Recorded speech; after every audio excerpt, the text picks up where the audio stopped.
Hello বন্ধুরা, তোমরা সবাই কেমন আছো? আশা করি ভালো আছো। আমিও খুব ভালো আছি। আজ অনেক দিন পর একটা ভিডিও পোস্ট করছি। তো আমি একটু দরকারে বেরিয়েছিলাম। চিকু বাড়িতে একাই ছিল। তো আমি বাড়িতে আসার পর চিকু আমার সাথে কি কি করলো তোমরা শুধু একবার দেখো, অবস্থাটা দেখো।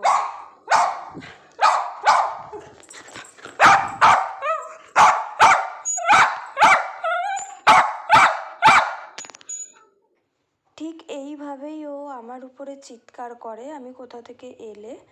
ঠিক আছে, তো মানে আমি না পেরে ভিডিওটা করলাম। আমি জানি না তোমাদের কীরকম লাগবে। তো আজকালকার যুগে না, সত্যি বলতে কি জানো বন্ধুরা, বেঈমান স্বার্থপর মিথ্যেবাদী মানুষের থেকে না এরা অনেক ভালো। পশু অনেক ভালো, পশু পাখি মানে জীবজন্তু অনেক ভালো। এরা অন্তত না বেইমানি করে না মানুষের সাথে। এরা মানুষকে বোঝে, নিঃস্বার্থভাবে ভালোবাসতে জানে। তো আমি আসার পরে ঠিক এইভাবে ওকে আদর করতে হয়, 10-15 মিনিট ধরে ওকে আদর করতে হয়, তারপরে গিয়ে ও শান্ত হয়। তো যাই হোক, ভিডিওটা তোমাদের কীরকম লাগলো অবশ্যই কমেন্টে জানিও।